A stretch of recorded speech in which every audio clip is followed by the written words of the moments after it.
Well, good evening to you. I hope that you are having a wonderful evening.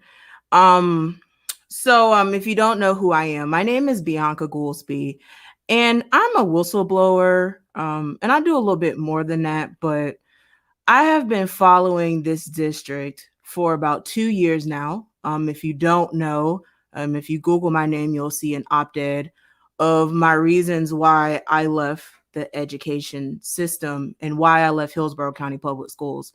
And it was due to negligence.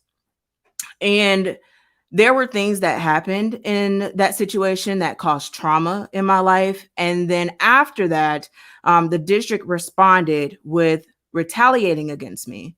So much so, there was actually my lawyers talking to their lawyers about the situation. And my thing was, the district is broke. They don't have any money. I don't want any money from the district, but I want them to be held accountable. And so ever since then, I have made it my mission to figure out what was going on in this school district. I have partnered with several whistleblowers and surveillance cameras all over Rosac, 40th, you name it, school sites. I'm connected with principals, assistant principals, area superintendents. They're now called regional superintendents. And I've literally partnered with the district in all the different departments to piece together what I need to look for to know what to request to get receipts. Everything that I'm telling you today, everything that I'm showing you today is backed with receipts. I hope that you share this programming. And I'm not putting my wig on today because I just got my hair done.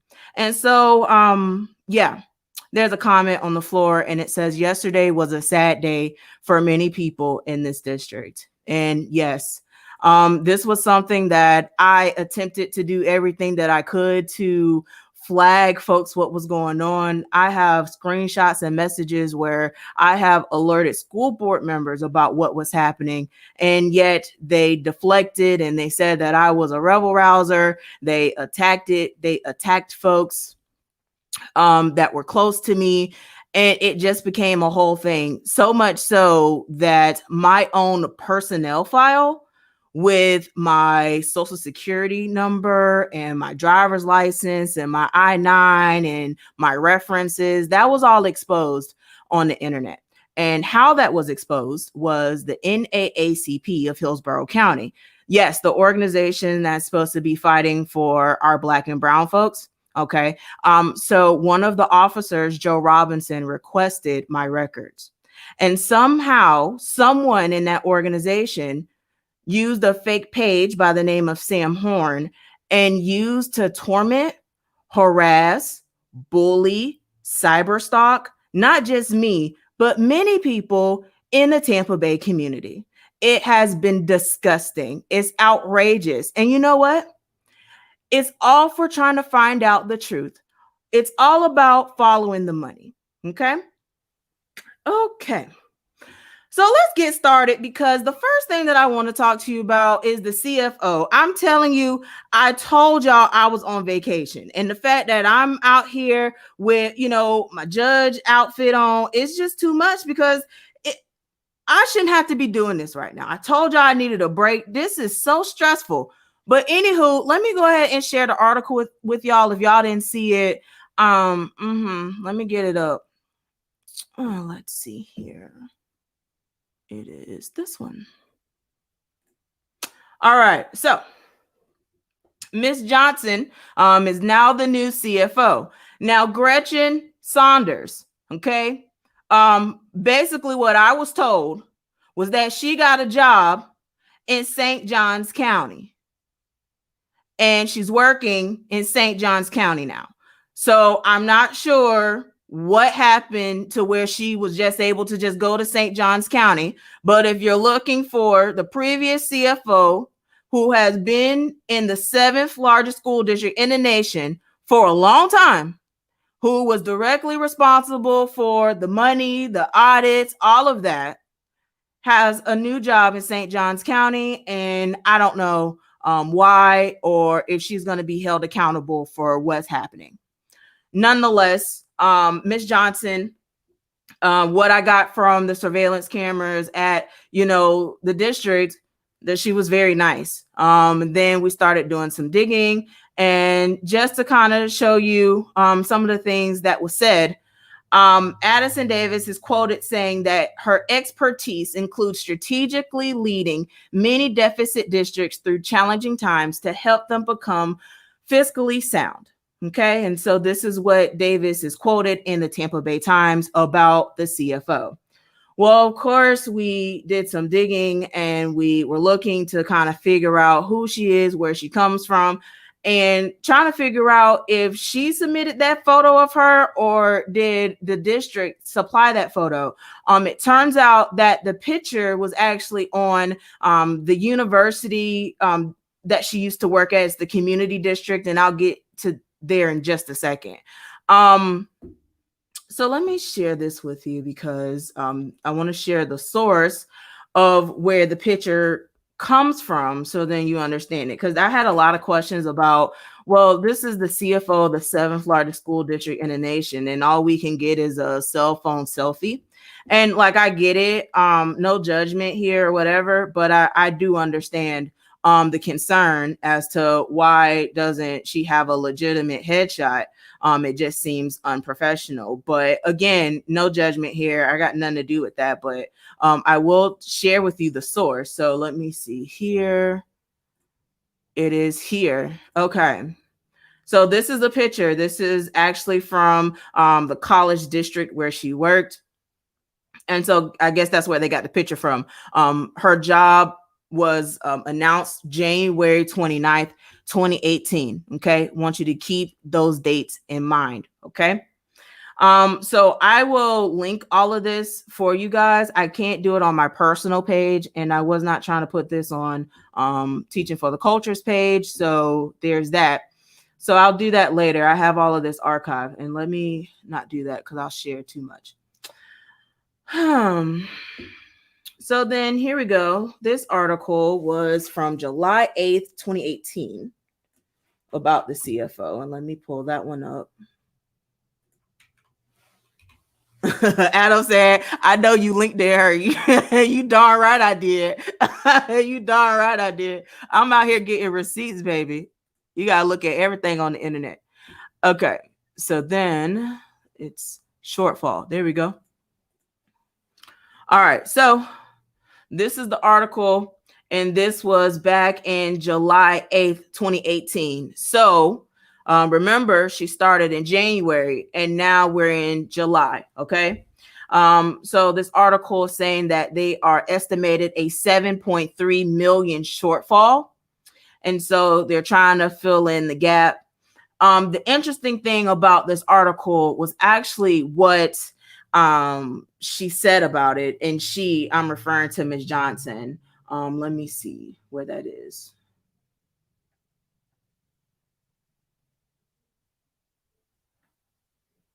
I don't think she's quoted in this article. Hold on, let me look back at my notes. No. Okay, it was a different article about the shortfall. Okay, all right. I went ahead. I skipped ahead. Okay, so in July. Okay, I hope y'all taking notes. Okay, this is a lot of work. Okay, and thank y'all for appreciating my background. Okay, amen. Okay, so July 8th, 2018. Again, she started in January. So in July, it was estimated a $7.3 million shortfall. Obviously, I don't think that all of that could have been her. I mean, she just had the job, right? So there's that. So let me go ahead and share the article that I was telling you that she was quoted in, that I was concerned in. Okay. Yes, pop quiz. I'm telling you, we're going to start doing some Kahoot quizzes around here, because I think some of y'all need to, I just want to just make sure that y'all understand what I'm telling y'all, because I've been doing this for 2 years now, and then everyone's all in a frenzy, and I'm like, we've been following the money. We've been warning about this. So we've been trying to tell these folks to read the consent agenda. Anyway, so this was December 5th. Okay. And then it says that it earns its lowest fiscal rating, and it was placed on watch. Okay.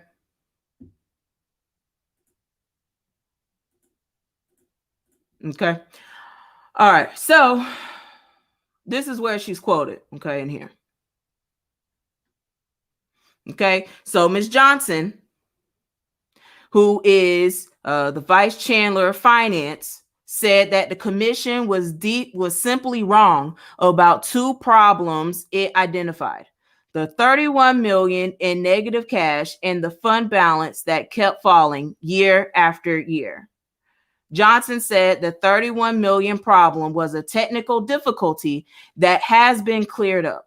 After arriving at the school in January, she says she noticed that bills paid from two funds were actually being credited as coming from a third depleted fund. So basically, she came in and said that when I came in here in January, we cleaned all of this stuff up. Okay. Then she adds and says, so it went into negative, Johnson said, noting that the problem has recently been fixed, meaning that there should no longer be an issue if the issue is fixed. Okay.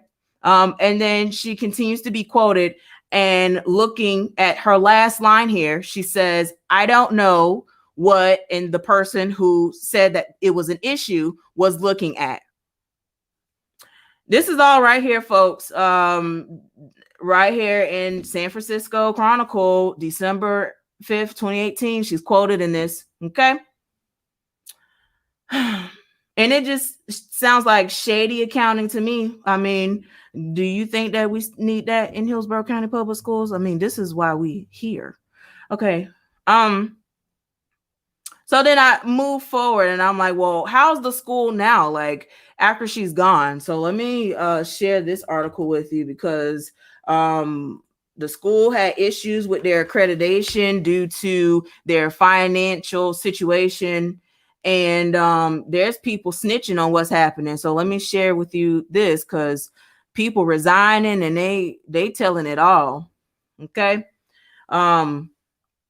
So basically, one of the officers was like, I'm out, this is dysfunctional and there's a whole bunch of stuff going on. So she was saying that there was issues with nepotism and complaints against the board members and, hostility and breaching of confidentiality. And I mean, all the things that we got going on in Hillsborough and surrounding districts around here.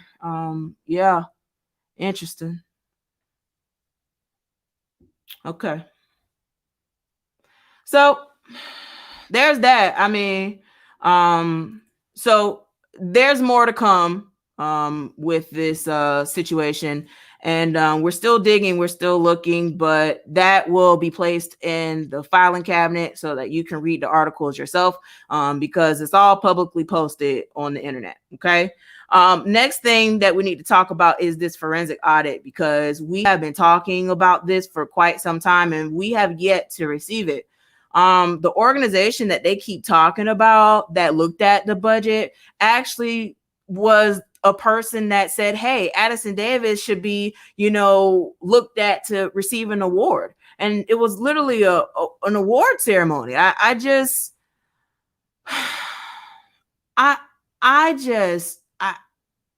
So here's a question on the floor.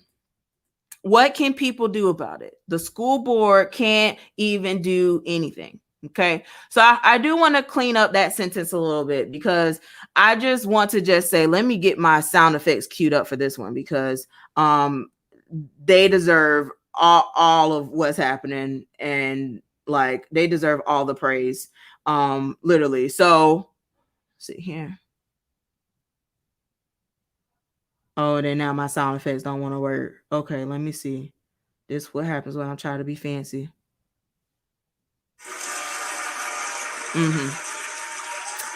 So Jessica Vaughn and Nadia Combs, hands down, have been the two consistent board members that have been asking the right questions. Karen Perez is following right along. And so I'm thankful that she is speaking up more than she's ever before. I'm not going to go into the other school board members right now, but I just give them praise and just gratitude because the stuff that they're dealing with, Y'all have no idea. Y'all have no idea the stuff that they're dealing with, the red tape that they have to go through just to get simple answers around here. And it seems as though nobody knows what the heck is going on, which is why we're here. Okay. This is why we're here. So, to your question, what can people do about it? Well, honestly, this is your money. You have every bit to say and demand change. So the district will change when parents are on them so that it could change.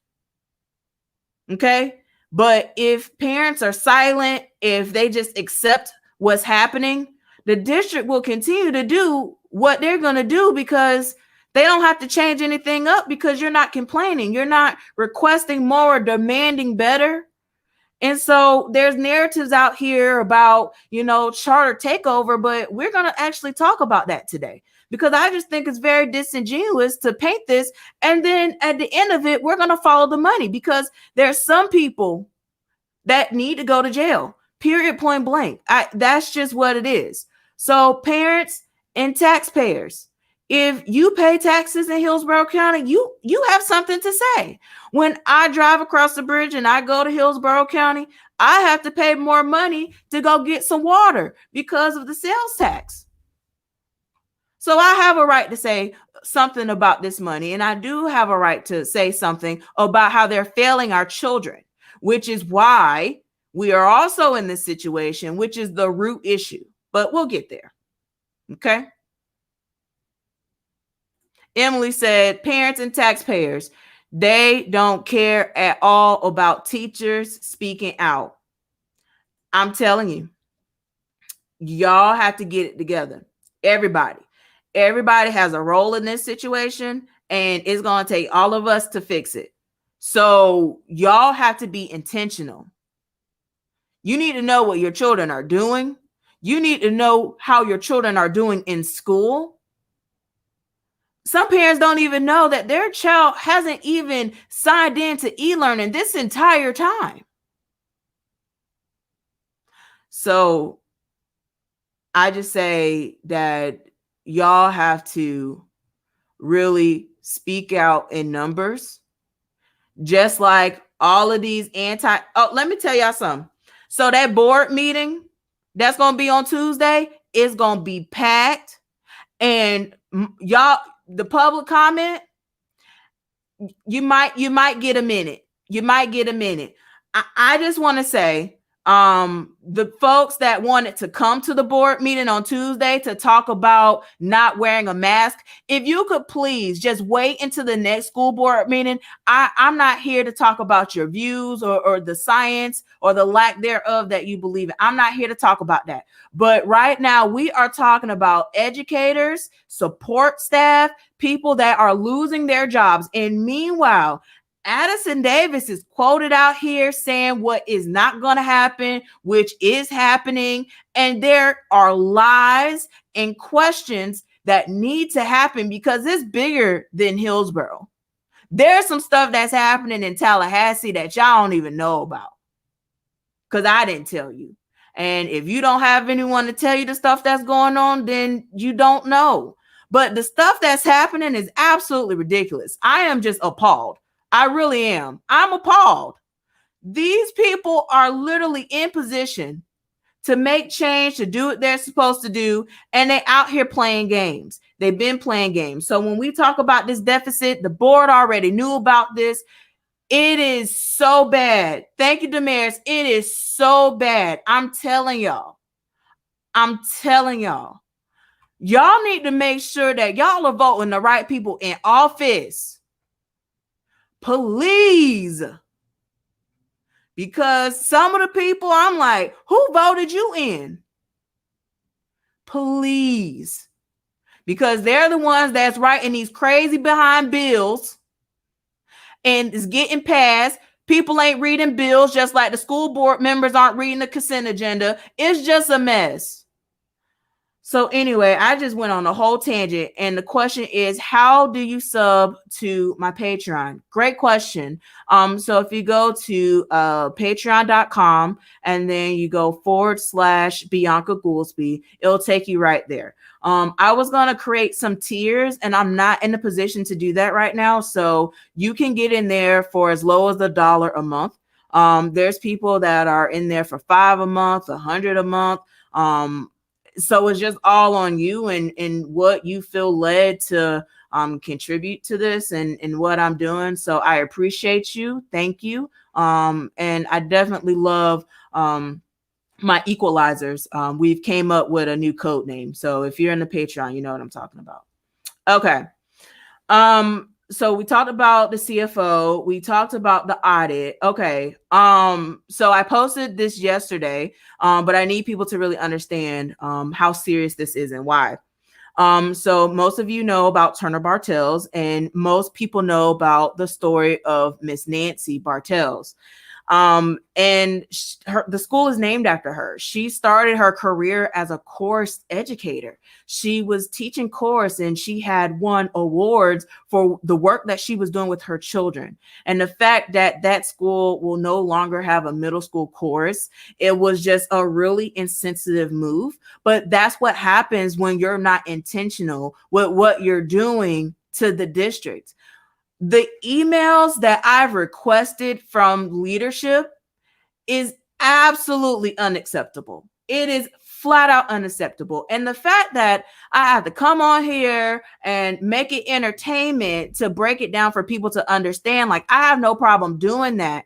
But I need y'all to understand that these are the people that are getting paid 6 figures of your money, taxpayers' money, to conduct the way that they are. And that is unacceptable. That is not right. And so in the Google Drive that I've exposed and I've shared publicly for y'all to go in there, and I checked the analytics of it, and there were thousands of you that have clicked the link. But my question is, did you go in and read the receipts? Did you at least download stuff so that you can actually read what's going on? Because I know that there's a lot of pages. I know that there's a lot of folders, but there's some really unethical and illegal and fraudulent things that are happening that needs to be investigated. Again, I have said, and I'm saying again, somebody needs to go to jail. It is completely unacceptable. And this is not on COVID. COVID exposed it. Because if you go back to these reports, they were been told to change the system that they had to do the inner workings of accounting. They were been told some of the things that they needed to do, and they still didn't do it. And then you have board members that want to act like, oh, well, we're in good financial health, when I'm flagging y'all. I'm literally flagging y'all, telling y'all, have y'all seen the consent agenda? I'm reading the consent agenda, folks. I'm literally going in. And if you ask my friend girls that be on the phone with me when I'm doing this work, they'll say, yeah, Bianca reading every word. Every single word. So these contracts, which I'm going to expose today, somebody need to go to jail, because what's happening is wrong. And our kids deserve better, and the community deserves better. And it's not going to change unless y'all speak out and y'all demand better. It's not going to change until the media stops just listening to what the district says and go ask for receipts and take it to a whole nother level. It's not going to change until parents are intentional with their children and making sure that their education is the focus and the priority in their home. And it's not going to change when we continue to have systemic racism and we have people in position that do not want to address it.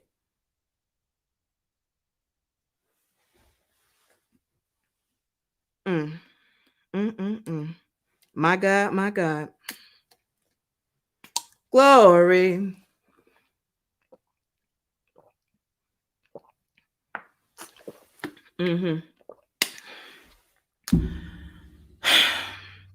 Why we here?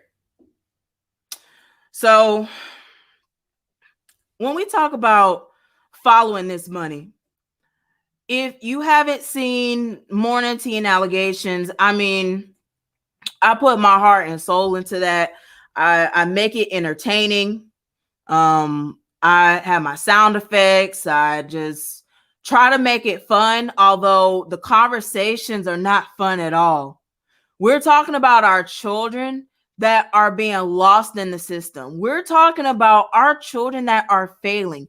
Do you know that Hillsborough County leads the state in our school to prison pipeline, citing and arresting more children than any other county in the state of Florida? So we're talking about following the money. That's where the money is going.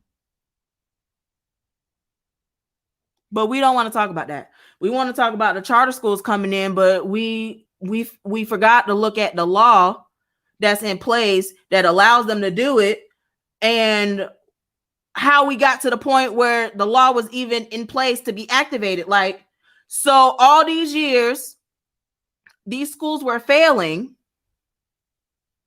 and y'all said nothing. Now, Hillsborough County Public Schools has more failing schools than Miami-Dade Public Schools. Now get this. It's over 9 times. Okay? I'll show you the receipts, and it's in the Google Drive. If you go to the Google Drive, you click the link and you go to data. All the data right there, folks. The OSS data, the prison to pipeline data, and all of this has been going down, and you have organizations that have been complicit. You have churches that have been complicit. You have community members that have been complicit. And all of this is happening. So let's just take a look, because there's videos out here. There's stuff that I've shared following the money, asking questions. And again, I was the disgruntled one. I was the one that was allegedly terminated. Okay? She said, wow, that's crazy. Miami is a bigger county. Absolutely. And 9 times. We have 9 times more failing schools than Miami-Dade. So when we say we're losing our kids, the charters, no, we're losing our kids because we're failing them. That's the narrative. Okay. So we're going to start here. Okay. Now, this has been my second time. The second time where I've exposed cuts, where the district was not being transparent about what they were doing about these cuts. Now, I need y'all to understand that I told y'all this on March 26th, before they notified y'all. In fact, there's articles out here that are painting narratives that Addison Davis notified these folks, and they found out after they watched my episode. You literally had people in Rosac at their school sites with their earbuds in on Friday to find out about these cuts, because they had no idea what was going on. And they knew that I had the receipts because I posted it.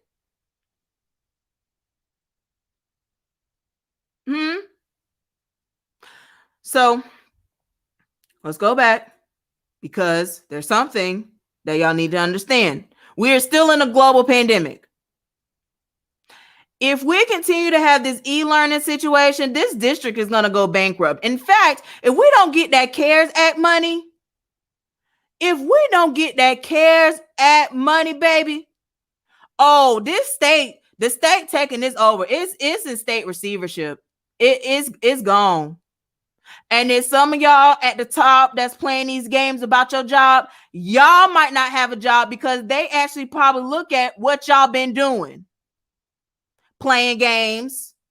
The fact that y'all have been covering up each other instead of protecting these children is beyond me. I'm getting tired of these headlines of all these pedophiles and these folks that y'all hiring, and we don't have no quality screening process.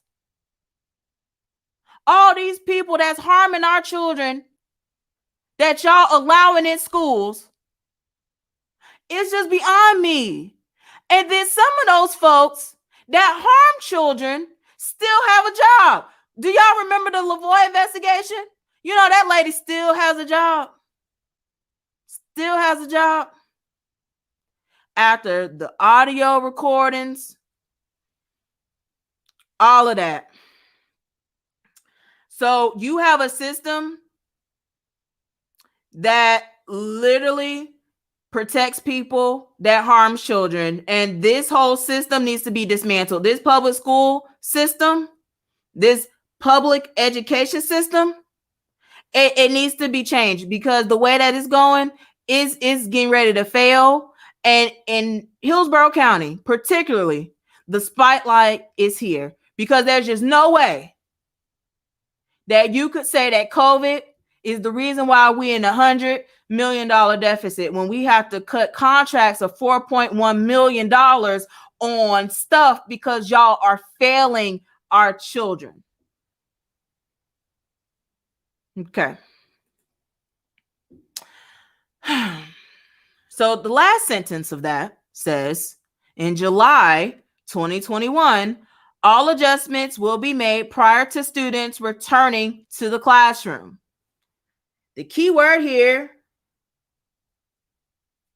is they have been secretly planning to not offer e-learning because it's been a problem for the infrastructure. So what about the folks that can't be in the classroom right now? We're still in a global pandemic. You just gonna cut them? Oh, I know what you're gonna do. You're gonna do what you did when there's videos, folks. There's an educator who literally is coded red and was told that she had to go into the classroom or she needed to take a leave. And the doctors had provided all the documentation that indicated that for her health, she needed to be at home and she was able to do her work virtually. The district said no. District said no. Okay, so let's keep going. So I was telling y'all the data about how we have all of these failing schools, right? So I'm telling you, like, there's meetings that take place with the Florida Department of Education. Like, there's stuff that's happening bigger than just Hillsborough. Do y'all know that 111 schools declined a letter grade?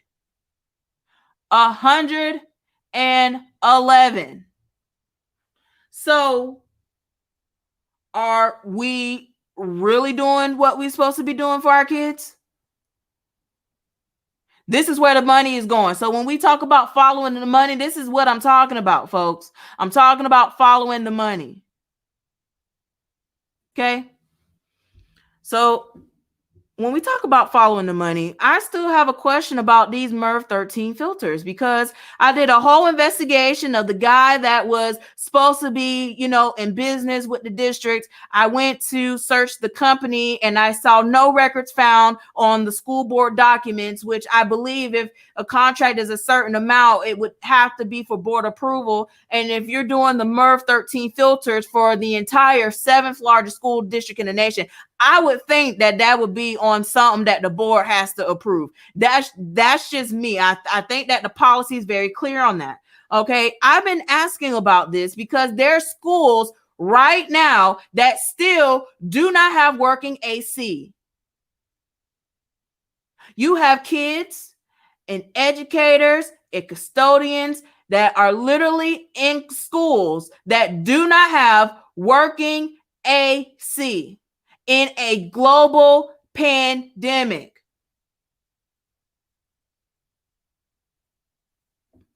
So let's play the clip because I did all of this a long time ago. So let's run it.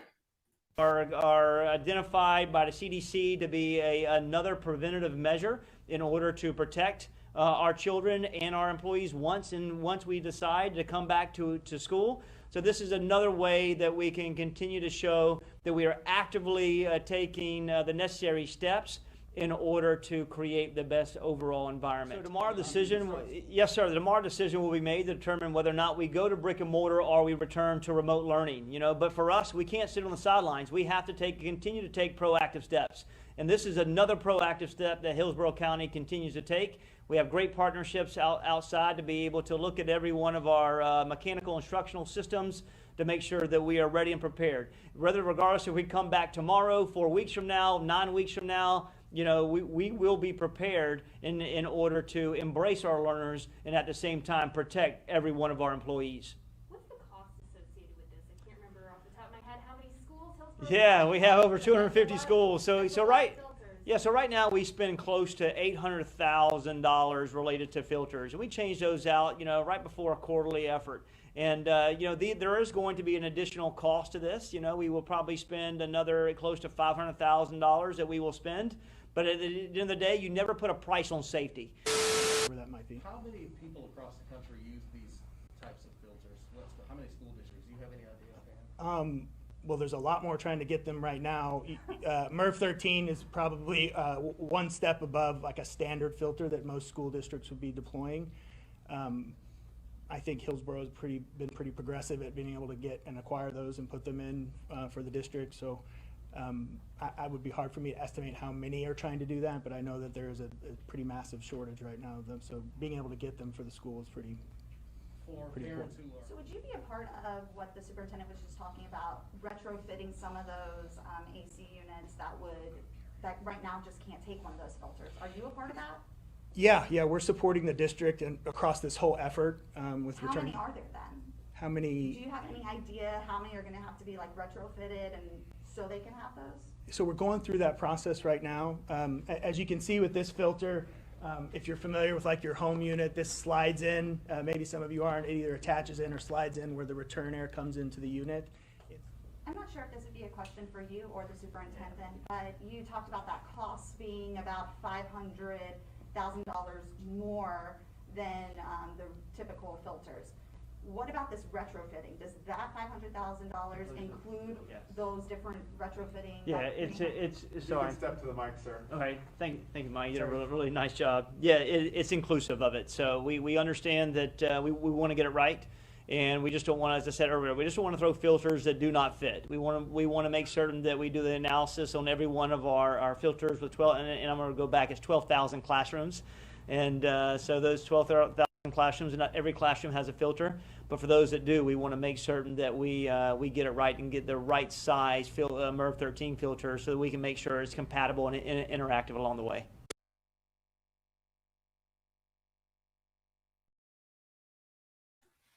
Okay. So, season 2, episode 5. That guy that was in the video, I followed his company. I tried to find any receipts, and I did a public records request about the status of the MERV 13 filter and their contract and how much this all costs. Because, again, I searched for the business name on the board agenda, no records found, and then you're saying that you spent this amount of money. And yet we're in $100 million deficit. So you see how all of this ties together. Okay, so let's just go to the next video and yeah.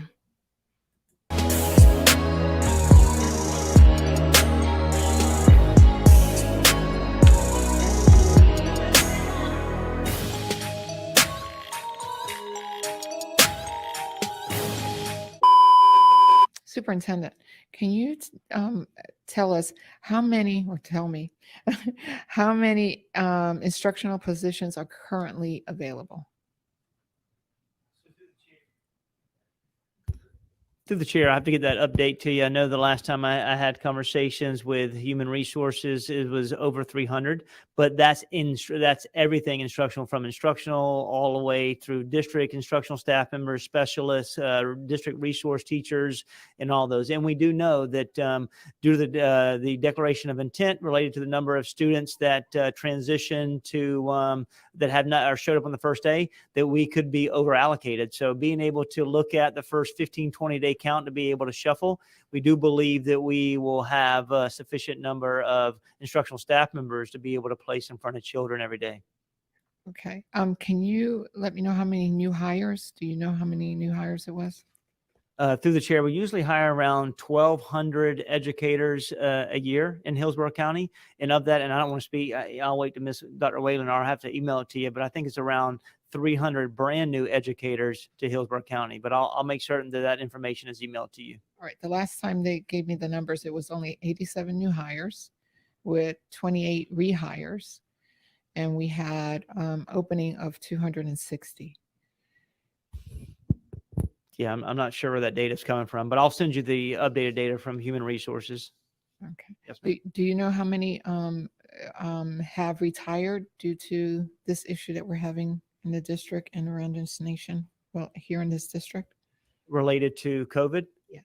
And I believe openly it was less. I won't give you a number. I want to be able to email it. That way I'm not on the record giving you a number that's inaccurate, but I think it's very, very few number of educators that have identified and left due to the pandemic.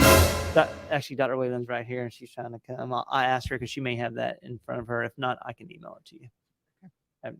Number of educators that have left due and identified during their exit interview for the pandemic. We do not have that information. That it's with that related to the leave information that I had provided to you. There were only 4 staff members at that time that were related to a COVID leave. There could be other reasons for personal leave, but they are not disclosing that to us. Yes, sir. Okay.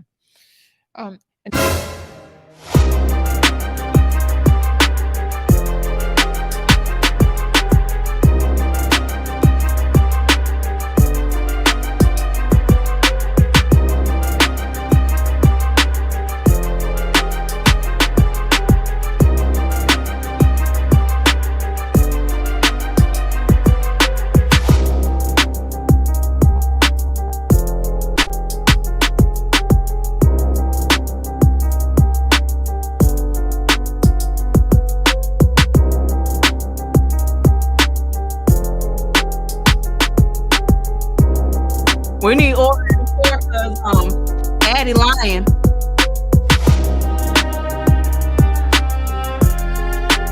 It's a shame.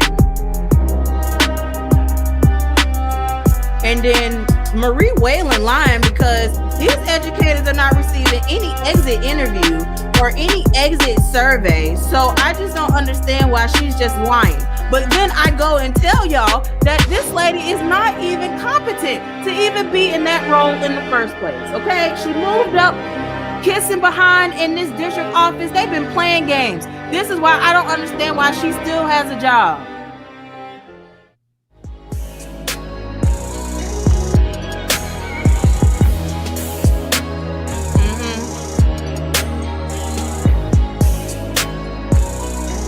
Cause y'all want to be playing, but that's not all. It's not all.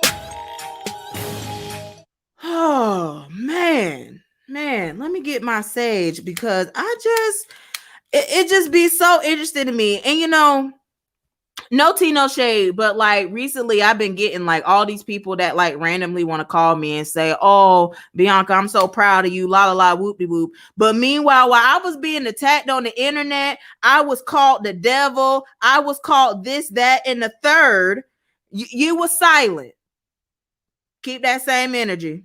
Keep that same energy. I'm telling y'all, like, this was personal for me. Like, y'all literally had my I-9, my driver's license, and my social on the internet. Man, come on, man. That just flag on the play. Like, we talking about our children and y'all playing games. But like I told y'all, folks, there is big money in education, and the money comes in the failure of education, and failure drives the machine. And when I tell you that there's checks that's being cut and there's people that need to go to jail, people need to go to jail.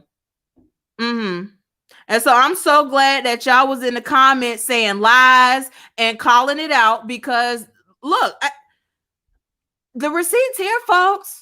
People lie, receipts don't. It's a real thing. Okay. So then I got sent.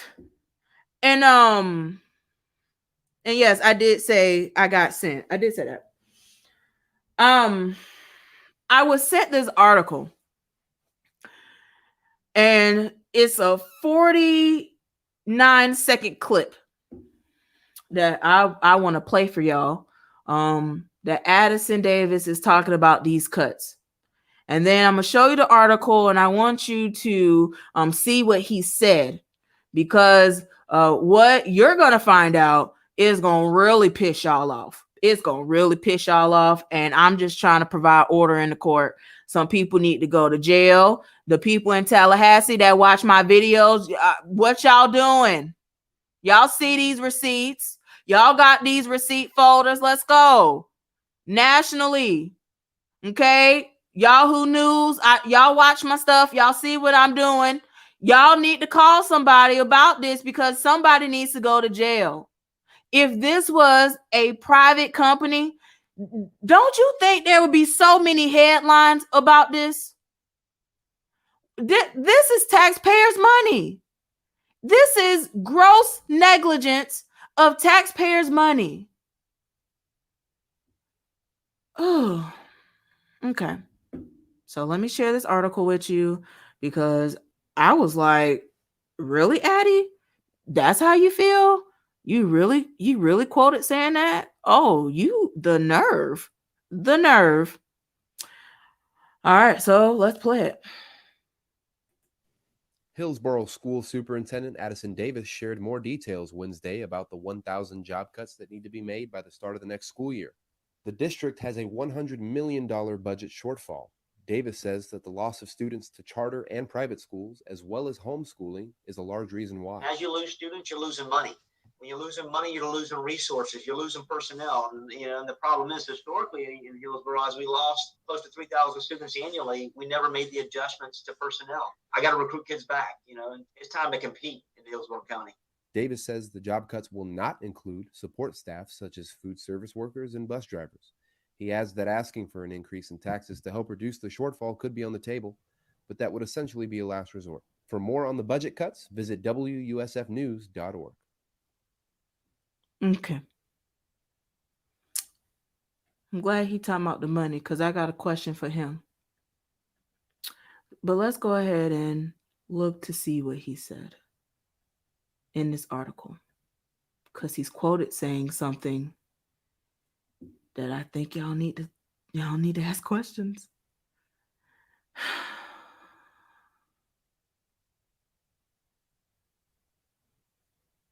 Here we go. We've cut travel. We've cut overtime costs. We're going to actually have to furlough administrators, including myself.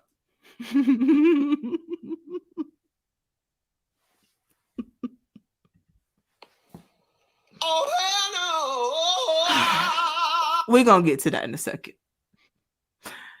He had to furlough himself. Poor baby. And the cabinet and potentially principals for 4 days in the summer, all to be able to make sure this is a cohesive effort to get to that threshold.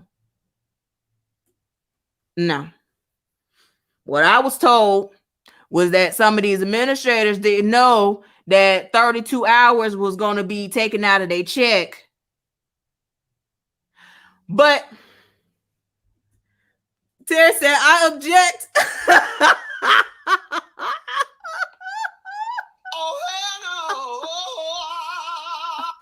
Okay. So I want to show y'all this because when he had the audacity to say that his pay was furloughed, y'all not gonna believe this. And again, this is all in the receipt folder, so there's no excuse. So Addison,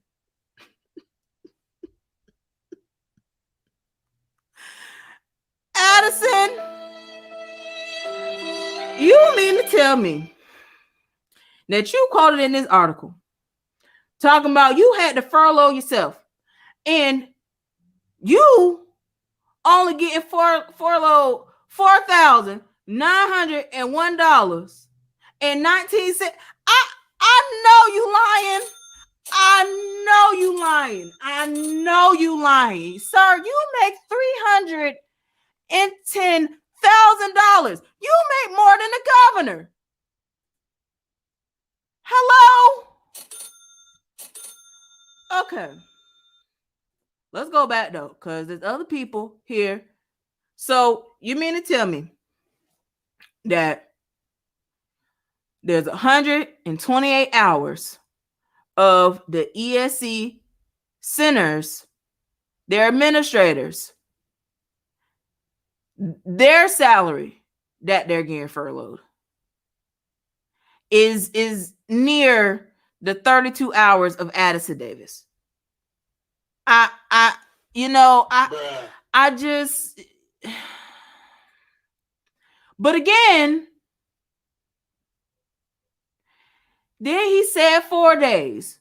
Now, this was in the receipts that they was emailing each other in February. So if they decided after that they was going to take more money, then I don't know what else to say. That's unacceptable. And like I said, some of the people who was supposed to be getting these checks had no idea that this money was going to be taken out their check. And he quoted in this article saying that he furloughed himself. And you making $310,000. You're making more than the governor. You're making more than a lot of jobs out here. And this is a taxpayer's system. And I understand it is in comparison to like Miami-Dade, but why are these superintendents' salaries so high? But then we don't put money in education. Make it make sense. I don't understand it. So Addie, sir, if you're gonna tell the truth, tell the truth. Just tell them that you just gonna furlough $5,000. You good, don't worry about it. Or whatever this equals out to, y'all taking another day. I don't know. But hey, y'all ask questions because again, he made it seem as though, he was, reducing, his salary like the president of USF. But no. So I don't know. Y'all have some questions because y'all have questions in the comments. And again, all these conversations that I'm getting, they're public records. They give me this information. And I don't think that they intentionally think of what I'm asking for after I get it, because I'm telling you, the district office was in a frenzy and I am still waiting on Kim Bay's email. Somebody's about to go to jail. Where is Kim Bay's emails? Hello, we were still waiting. Where's the emails? Okay. How all of this plays together is following the money. This, failure drives this whole situation.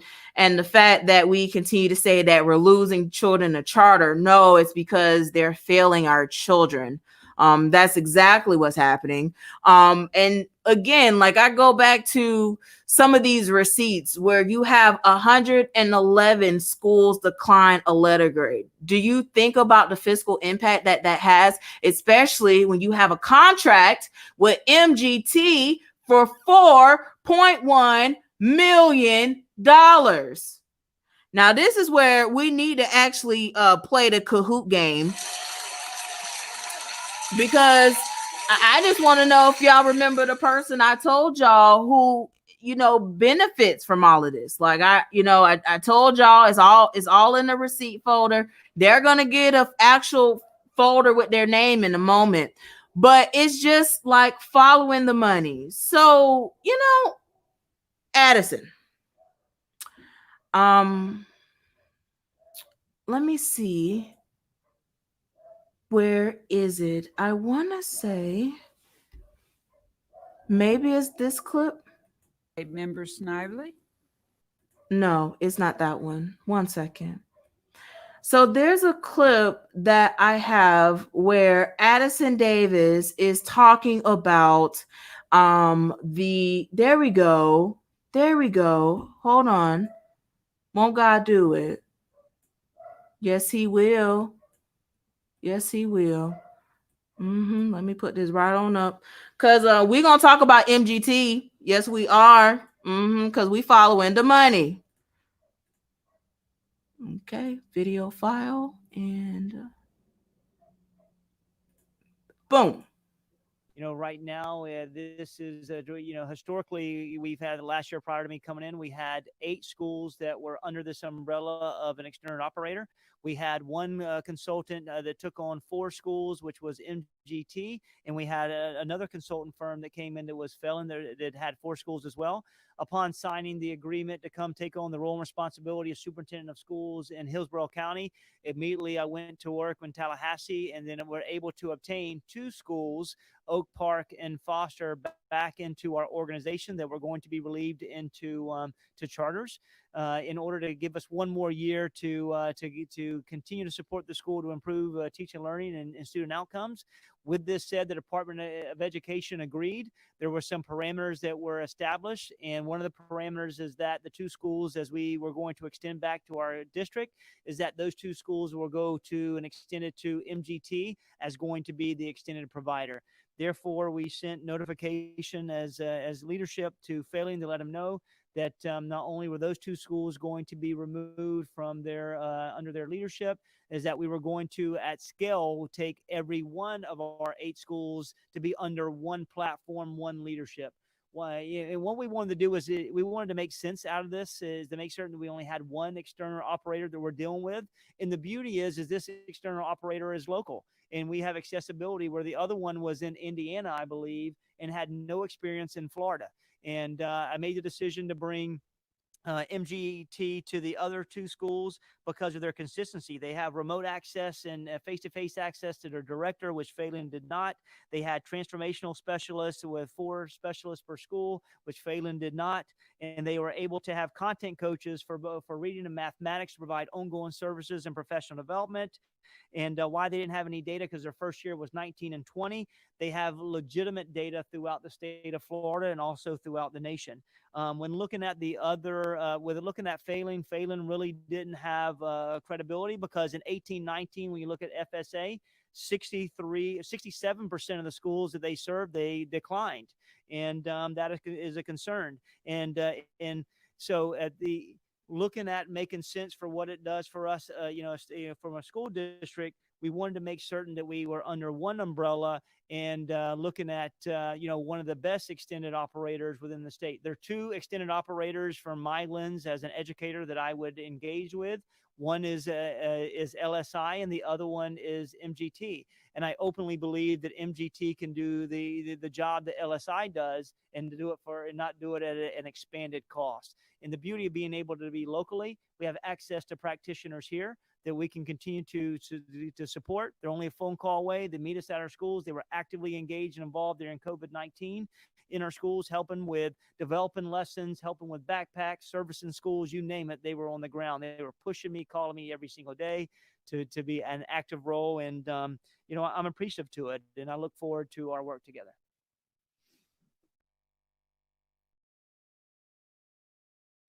Okay.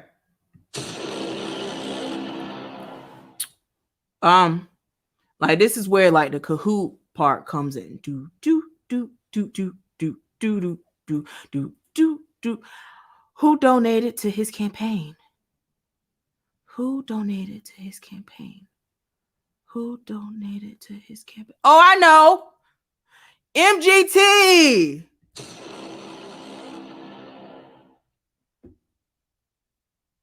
Y'all want to talk about this? Yeah, y'all want to talk about this? Oh hell no! Let me know. Let me know if y'all want to talk about this. Okay, MGT cut him a check. Okay, he got cut a check along with Steve Kona, who was mollywopped in the polls, Cindy Stewart, that's at the clerk of court now, Mitch Thrower, who was mollywopped in the polls by Jessica Vaughn. So, when I tell you about following the money, okay, I'm talking about following the money, okay? All right. Oh, y'all thought I was done? No, I got a little bit more. And then again, I'm going to tiptoe out because, I was at the beach the last time and then, now we're in court. So it is HCPS versus everybody. Okay. So let's pull up what MGT is, because from my understanding, he didn't disclose that MGT was donating to his campaign. I mean, might want to ask some questions about that because I don't know. Okay. So MGT. Okay, this is from the Better Business Bureau. I'm sorry, no, it's not. It's actually the Duns. Okay, so the key principle here is Trey. Okay, remember Trey? Do y'all remember Trey? See, again, like I literally need this Kahoot game because it's like, y'all, I've told y'all all of this, so I'm just putting it together in a different way. Maybe y'all can understand it because, yeah. So Trey also has this contract with MGT, but he also has his hand in Idea Public Schools. So here's a board meeting minutes from October 2019. Okay. And this was around the time conversations were happening with Hillsborough and all that good stuff. And so this is October 7th, 2019. And if you look where it says board members present, do you see Trey? Okay. So what does that mean? Okay. So when the students are not doing well, the statute, okay, the law states that they need to have an external operator to guide them, to help them to turn the school around. And it is to provide accountability. Okay. If they're unable to do that in the law, then the school can either convert into a charter or it can be closed down. Okay. So Trey gets paid both ways because he's going to get paid with being in this MGT, who was responsible for turning the schools around before it goes to the charter, which they have an agreement with Idea Public Schools, which he's on the board.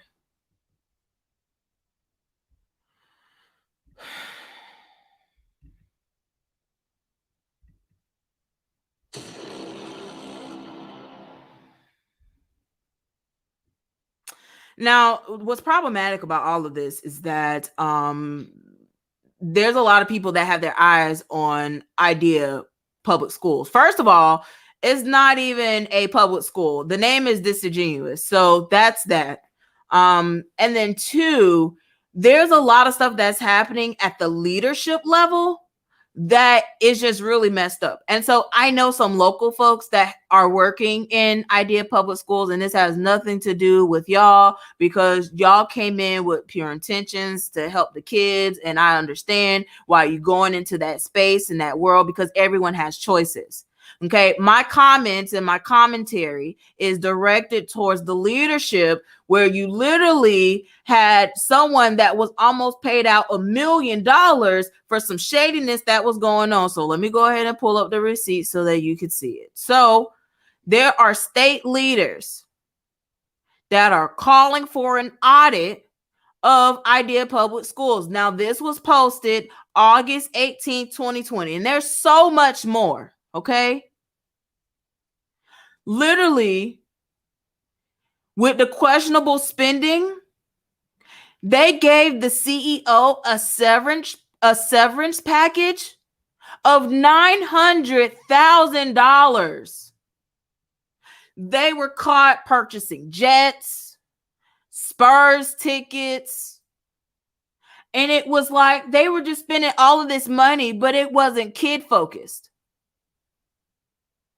This same organization would get grants after grant after grant, because Betsy DeVos was allowing that to happen. Without them even showing the completion of the grant, she would authorize them to have another grant. This is what's coming in to the Tampa Bay area. Not only are they here in Hillsborough County, but they just got Lakeland, and they're slated to get Pinellas in, I think, 2 years. So when we talk about the demise of public education, we're right here. So this is what I'm going to end you with tonight. Call to actions and all of that. Again, y'all need to hold the folks accountable who are responsible for this. Let's go ahead and bring them up to the front so you can see who they are. Okay, these people. Okay, they were serving on the finance committee. Okay, they were serving on the board. They were approving these expenditures. These are the people at the top. Okay, the district staff need to be held accountable, but at the end of the day, the board members hold the superintendent accountable, and the superintendent's supposed to hold their folks accountable. That's how this works. So these are the people at the top. Okay, again, I say Steve Kona can get some type of grace, although I am concerned about the MGT situation and how that all went down, but he didn't win, so it's neither here nor there. Now, I do appreciate that he is still in the community and he is helping our children and having these programs. I've seen some of the pictures on Facebook, so I appreciate him for, advocating for the kids and just being a good human in regards to that. But at the end of the day, this politics, it is just awful. It's just awful. So Ron DeSantis and Richard Cochran. Okay. So number one, I'm glad that, you finally signed the emergency order so that we can protect the children, but we also need to protect the educators. And I know that you didn't have an intentional focus on that, because what's actually happening in Tallahassee is that we're trying to rip pensions and all that. And, we're trying to cut the educators that are getting paid the most, because the budget that is going on here, it's just out of control. Y'all think Hillsborough about following this money? Y'all need to follow the money with the whole state of Florida and with y'all know that the United States, trillions upon trillions of dollars in debt. Like, what does that even mean? So all I'm going to say is please be intentional. So if you're mad and you're outraged, then you need to speak up. You need to tell your neighbor, tell that neighbor to use your voice. Okay. If y'all plan on coming to the school board meeting, I'm letting y'all know that they're going to limit to 50 people.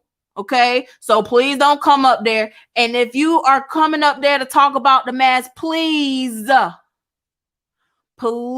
stay home this time. Okay. We have a pressing issue right now, and it's about this money and how these educators are being ripped apart in their classrooms and shuffled from left to right with no regard. Meanwhile, some of the people that's responsible, such as Chris Farkas, he still has a job. Marie Whalen still has a job. These folks still making six figures, and they was the one in these back rooms approving these salary increase. Look,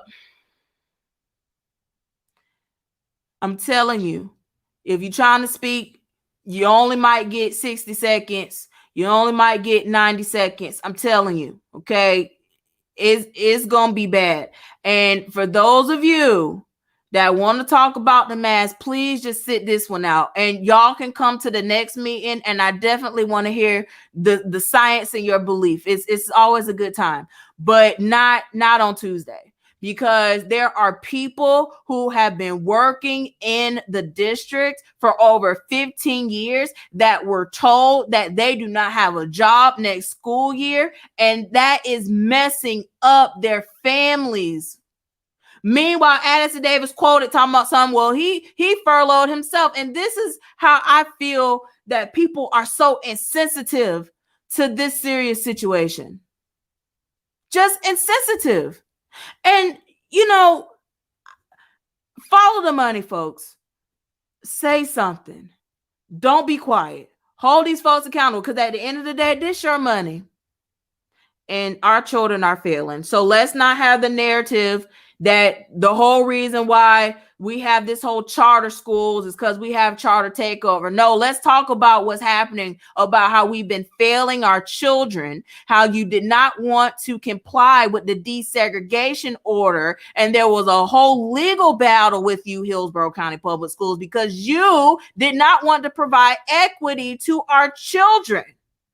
So what you do, you create all these zonings left and right. And this is why our children are being bused across Tampa, because of these boundary lines that does not make any sense. And this is why we're not even building properly in certain places, because you got a social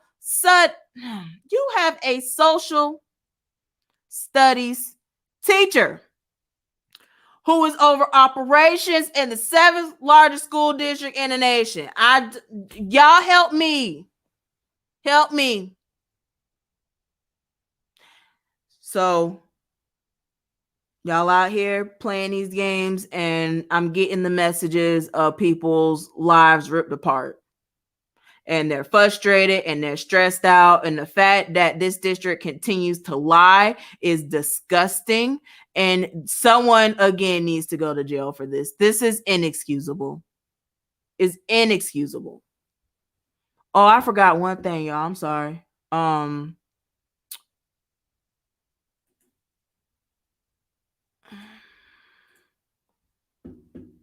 Let me share. Sorry, y'all. So let me close this one and then share this one. Okay. Just to show y'all. So this the contract with ideas. February 2018. Tamara Schamberger name on the contract, y'all. Along with Trey. It's public record, folks. So y'all get mad at me for telling y'all what's going on, and you had people throwing shots at me saying that, you know, I'm not from the community. Meanwhile, school's going to be closed down because the internet was out, and they may or may not fight to make sure that those schools stay open. Who knows? Because it's more profitable for IDEA to come in anyway. Oh, he getting somewhere. The social studies teacher that let Tampa Heights burn down. Also the same person that withheld that we had lead in the water. Also the same person that allowed our children to be in classrooms with 4 times the limit of radon. Your taxes pay for this, folks. So again, I don't understand it. The media, hey, I'm telling you, there's a whole receipt folder. Y'all can start reading what's going on. Okay, Farkas gotta go. Marie gotta go. These folks that been in position, and then again, I go back to this, okay? So you got paid, Addison, $1,000 from MGT. You didn't disclose that to the board, and then you wasn't running anymore because you accepted the Hillsborough position. So did MGT get that $1,000 back? Because you were supposed to return the money to the folks. I don't know. Y'all ask questions, because again, this the same entity that has a $4.1 million contract, the same process with Achieve 3000, and nothing is nepotism around here. But the reason why we're here is because we've been failing our children. Hillsborough County Public Schools lead the state in our school to prison pipeline, citing and arresting more children than any other county in the state of Florida. You should be outraged. You should be outraged that these people still have a job. Meanwhile, they're cutting the folks that need to be with your children. There's classrooms right now with 20 plus, 30 plus, and they're going to cut more educators and administrators. And the fact that they're cutting administrators in high school is beyond me, because the kids are literally vaping in the classrooms. They literally dealing with an opioid crisis in some of the affluent schools. And it's all on Instagram. You just go on Instagram, you see all the stuff. So I love y'all. Y'all have a great night. And y'all take care. And yeah, I'm done. Y'all need to hold these folks accountable. Hold them accountable, because enough is enough. Enough is enough. So who is going to jail? HCPS versus everybody. Next case.